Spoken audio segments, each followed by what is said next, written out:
السلام عليكم ورحمة الله وبركاته. بسم الله الرحمن الرحيم. الحمد لله والصلاة والسلام على رسول الله وعلى آله وصحبه أجمعين. أما بعد. സഹാബികളിൽ നിന്ന് ദീൻ പഠിച്ച ആളുകൾ അവർക്കാണ് താബിഈങ്ങൾ എന്ന് പറയുക. താബിഈങ്ങളിൽപ്പെട്ട പ്രമുഖനായൊരു പണ്ഡിതനാണ് അബുൽ ആലിയ റഹിമഹുല്ലാ. വിശുദ്ധ ഖുർആനിനെ കുറിച്ച് ഏറ്റവും വിവരമുണ്ടായിരുന്ന താബിഈ എന്ന് പലരും വിശേഷിപ്പിച്ചയാളാണ് അദ്ദേഹം. റുഫൈ ഇബ്നു മിഹ്റാൻ എന്നായിരുന്നു അദ്ദേഹത്തിൻ്റെ ശരിയായ പേര്. അബുൽ ആലിയ എന്നത് അദ്ദേഹത്തിൻ്റെ കുനിയത്താണ്. ആ കുനിയത്തിലാണ് അദ്ദേഹം പ്രസിദ്ധനായത്.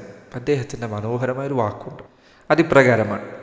അദ്ദേഹം പറഞ്ഞു, യഅതി അലന്നാസി സമാനുൻ, ജനങ്ങൾക്കൊരു കാലം വരും, തഖ്റുബു സുദൂറുഹും മിനൽ ഖുർആൻ, വിശുദ്ധ ഖുർആനുമായുള്ള അവരുടെ ബന്ധം തകർന്നടിയുന്നതാണ്.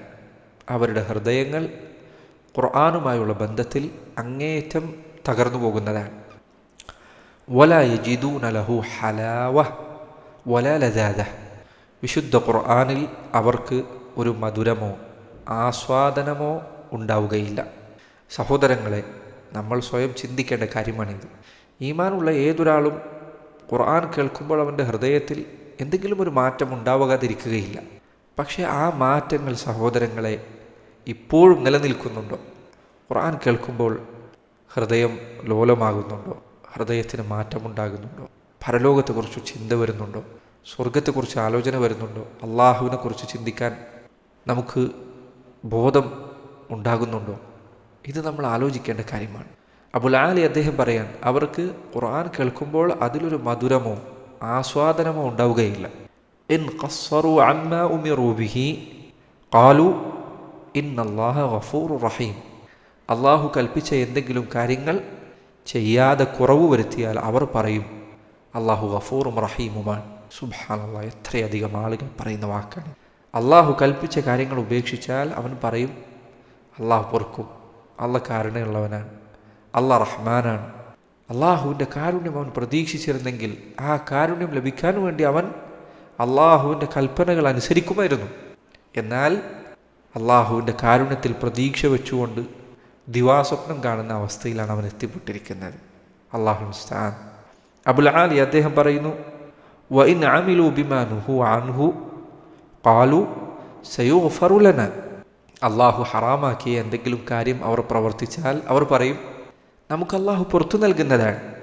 ഇന്നാ ലം നുശ്രിക് ബില്ലാഹി ഷൈഅൻ, നമ്മൾ അള്ളാഹുൽ പങ്കു ചേർത്തിട്ടില്ലല്ലോ, ശിർക്ക് ചെയ്തിട്ടില്ലല്ലോ. തൗഹീദ് അള്ളാഹു നൽകിയ പലരുടെയും അബദ്ധങ്ങളിലൊന്നാണ് ഈ പറയുന്നത്. തൗഹീദുണ്ട് എങ്കിൽ പിന്നെ അവൻ്റെ സാമ്പത്തിക രംഗം വളരെ മോശമാണ്, സ്വഭാവ മേഖല വളരെ മോശമാണ്, അവൻ്റെ മറ്റ് മേഖലകൾ വളരെ മോശമാണ്. സഹോദര, ഇങ്ങനെയാകരുത്. തൗഹീദ് നീ ശരിക്കും മനസ്സിലാക്കിയിരുന്നെങ്കിൽ അത് നിൻ്റെ ജീവിതത്തിലെ മറ്റെല്ലാ മേഖലകളെയും സ്വാധീനിക്കണമായിരുന്നു. നിൻ്റെ സാമ്പത്തിക രംഗം ശുദ്ധമാകണമായിരുന്നു, നിൻ്റെ ദാമ്പത്യബന്ധം ശുദ്ധമാകണമായിരുന്നു, നിൻ്റെ കുടുംബ ബന്ധങ്ങൾ പരിശുദ്ധമാകണമായിരുന്നു, നിൻ്റെ സ്വഭാവത്തിൽ അതിൻ്റെ മേന്മ കാണണമായിരുന്നു. അള്ളാഹു നിന്നെ കാണുന്നുണ്ട് എന്ന ബോധ്യം നിനക്ക് ഉണ്ടാവേണ്ടതായിരുന്നു. പക്ഷെ ഇതൊന്നുമില്ലാതെയുള്ള എന്തു തൗഹീദാണ് നീ പഠിച്ചു വച്ചിരിക്കുന്നത്? അദ്ദേഹം പറയാൻ, അവർ അള്ളാഹു കൽപ്പിച്ചത് ഉപേക്ഷിച്ചാൽ അവർ പറയും അള്ളാഹു പുറത്തു തരും. അള്ളാഹു ഹറാമാക്കിയത് ചെയ്താൽ അവർ പറയും അള്ളാഹു പുറത്തു തരും, നമ്മൾ ശിർക്ക് ചെയ്തിട്ടില്ലല്ലോ. അദ്ദേഹം പറയുന്നു, അംറുഹും കുല്ലുഹു തമഉൻ, അവരുടെ കാര്യം മുഴുവൻ പകൽ കിനാവുകൾ മാത്രമാണ്, സ്വപ്നങ്ങൾ മാത്രം. രണ്ട് നിലയ്ക്ക് ഈ പറഞ്ഞ കാര്യം ശരിയാണ്. ചില ആളുകൾ അവരെ സംബന്ധിച്ചിടത്തോളം അവരുടെ ദീൻ എന്നാൽ സ്വപ്നം മാത്രമാണ്, എനിക്കത് കിട്ടിയാൽ ഞാൻ അങ്ങനെ ചെയ്യും. ചില ആളുകൾ സുബ്ഹാനല്ലാഹ് അവരുടെ അടുത്തിരുന്നാൽ അവർ പറയും ഞാൻ അറബ് നാടുകളിൽ ജനിച്ചിരുന്നെങ്കിൽ, ഞാൻ ഇന്ന ഷെയ്ഖിൻ്റെ അടുത്തായിരുന്നെങ്കിൽ, ഞാൻ ഇന്ന രൂപത്തിലായിരുന്നുവെങ്കിൽ, എനിക്ക് ഇത്ര സമ്പത്തുണ്ടായിരുന്നെങ്കിൽ. ഈ സ്വപ്നങ്ങളല്ലാതെ ഉള്ള അവസ്ഥയിൽ എന്താണ് അവന് ചെയ്യാൻ പറ്റുന്നത് അത് ഉപയോഗപ്പെടുത്താൻ അവനെ നിനക്ക് കാണുകയില്ല. അവന് പഠിക്കാൻ മുന്നിലൊരു അവസരമുണ്ട്, അത് പഠിക്കുകയില്ല. അവന് സ്വതക്ക നൽകാൻ കയ്യിലുള്ളത് കൊണ്ട് ചെയ്യാൻ പറ്റുന്നതുകൊണ്ട്, പക്ഷെ അത് ചെയ്യുകയില്ല. എപ്പോഴും സ്വപ്നങ്ങൾ മാത്രമാണ്. അതുണ്ടായിരുന്നെങ്കിൽ, ഇതുണ്ടായിരുന്നെങ്കിൽ. അള്ളാഹു നിന്നെ പരീക്ഷിക്കുന്നത് നിനക്ക് നിലവിലുള്ള അവസ്ഥ, ആ അവസ്ഥയിൽ നീ എന്തു ചെയ്യുന്നു എന്നതാണ്. അതിൽ നീ എന്താണ് ചെയ്യുന്നത് അത് നീ പരിശോധിക്കുക. എപ്പോഴും സ്വപ്നങ്ങളിൽ നടക്കരുത്. സാധിക്കുന്നത് ചെയ്യുക, സാധിക്കുന്നത് പ്രവർത്തിക്കുക. അള്ളാഹു ഒരാളോടും സാധിക്കാത്തത് കൽപ്പിച്ചിട്ടില്ല. നീ ഒരു തിന്മയുമില്ലാത്ത ചുറ്റുപാടിൽ ജനിച്ച് ഒരു പ്രശ്നവും നിന്നെ ബാധിക്കാതെ എല്ലാ നിലക്കും പരിപൂർണമായും ഒരു പരീക്ഷണവുമില്ലാതെ നീ കഴിഞ്ഞു പോകുമെന്നാണ് നീ വിചാരിക്കുന്നത്? അള്ളാഹു ഖുർആനിൽ പറഞ്ഞതുപോലെ അഹസിബന്നാസു അൻ യുത്രകു അൻ യഖൂലു ആമന്ന വഹും ലാ യുഫ്തനൂൻ, ഞങ്ങൾ വിശ്വസിച്ചിരിക്കുന്നു എന്ന് പറഞ്ഞതിനാൽ ഒരു പരീക്ഷണവുമില്ലാതെ അവരങ്ങ് വിട്ടേക്കപ്പെടും എന്നാണ് അവർ വിചാരിക്കുന്നത്. വലഖദ് ഫതന്നല്ലദീന മിൻ ഖബ്ലിഹിം, അവർക്ക് മുൻപുള്ളവരെ നാം പരീക്ഷിച്ചിട്ടുണ്ട്. വലയഅലമന്നല്ലാഹു അല്ലദീന സ്വദഖു വലയഅലമന്നൽ കാദിബീൻ, സത്യം പറഞ്ഞവരാരാണ്, കളവ് പറയുന്നവരാരാണ് എന്ന് അള്ളാഹു അറിയുക തന്നെ ചെയ്യും. അതുകൊണ്ട് നിനക്ക് ലഭ്യമായത് നീ പ്രവർത്തിക്കുക. അദ്ദേഹം പറയുന്നു അമ്രുഹും കുല്ലുഹു തമഉൻ, അവൻ്റെ കാര്യങ്ങളെല്ലാം സ്വപ്നങ്ങൾ മാത്രമാണ്.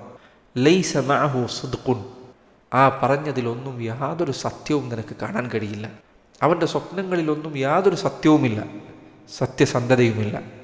യൽബസൂന ജുലൂദ ദ്ദഅനി അലാ ഖുലൂബി الذئاب, ചെന്നായക്കളുടെ ഹൃദയങ്ങൾക്ക് മുകളിൽ ആടുകളുടെ പുറന്തോലണിഞ്ഞുകൊണ്ടാണ് അവർ നടക്കുന്നത്. സഹോദര, നമ്മളിൽ പലരും പരിശോധിക്കേണ്ട കാര്യമാണിത്. നിഫാഖ്, കാപഢ്യം എന്നത് ഹൃദയങ്ങളെ തകർത്ത് കളഞ്ഞിരിക്കുന്നു. അള്ളാഹു അല്ലാതെ നമുക്ക് കാത്തുരക്ഷിക്കാൻ മറ്റൊരാളുമില്ല. അതുകൊണ്ട് സഹോദരങ്ങളെ, നിഫാഖിൽ നിന്ന് രക്ഷ ചോദിക്കുക. അല്ലാഹുമ്മ ഇന്നി അഊദു ബിക മിനൻ നിഫാഖ്, പ്രാർത്ഥിച്ചുകൊണ്ടിരിക്കുക. ഹൃദയത്തിൽ ഈമാൻ അള്ളാഹു നൽകാൻ വേണ്ടി ദുആ ചെയ്തുകൊണ്ടിരിക്കുക.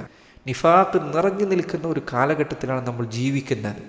അദ്ദേഹം പറഞ്ഞ വാക്ക് നോക്കൂ നിങ്ങൾ, അഫ്ദലുഹും ഫീ ദീനിഹി അൽ മുദാഹിൻ, അവരുടെ ദീനിൽ ഏറ്റവും നല്ല മനുഷ്യനാരാണ്? മുദാഹിനാണ്. എന്താണ് മുദാഹിൻ? ദുനിയാവിന് വേണ്ടി ദീനിൻ്റെ കാര്യങ്ങൾ വിട്ടുവീഴ്ച ചെയ്യുന്നവനാണ് മുദാഹിൻ. നിങ്ങൾ ആലോചിച്ച് നോക്കൂ, കുടുംബത്തിൽ ഏറ്റവും നല്ല സ്വഭാവമുള്ള ആളാരാണ്? പലരുടെയും കണ്ണിൽ അവൻ ഏത് സന്ദർഭത്തിലും എന്ത് ഹറാമ് കണ്ടാലും ഒന്നും മിണ്ടുകയില്ല, ഒരു എതിർപ്പുമില്ല, ഒരു പ്രശ്നവുമില്ല. എല്ലാത്തിനും അവനെ കിട്ടും. ദീനിനും വേണമെങ്കിൽ കിട്ടും, ഹറാമിനും കിട്ടും, മോശത്തരത്തിനും കിട്ടും, നല്ലതിനും കിട്ടും.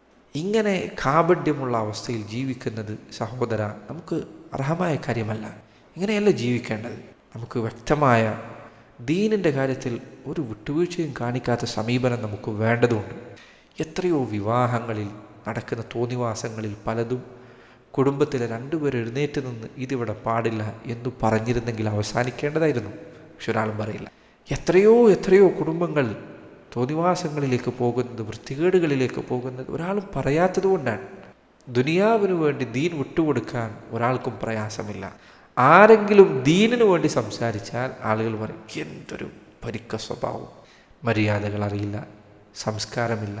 അബുൽ ആലിയ റഹിമഹുല്ലാ അദ്ദേഹം പറഞ്ഞ ഈ വാക്ക് ഈ കാലഘട്ടത്തിലെ ജനങ്ങളെ വളരെ കൃത്യമായി വിവരിക്കുന്ന വാക്കുകളിലൊന്നാണ്.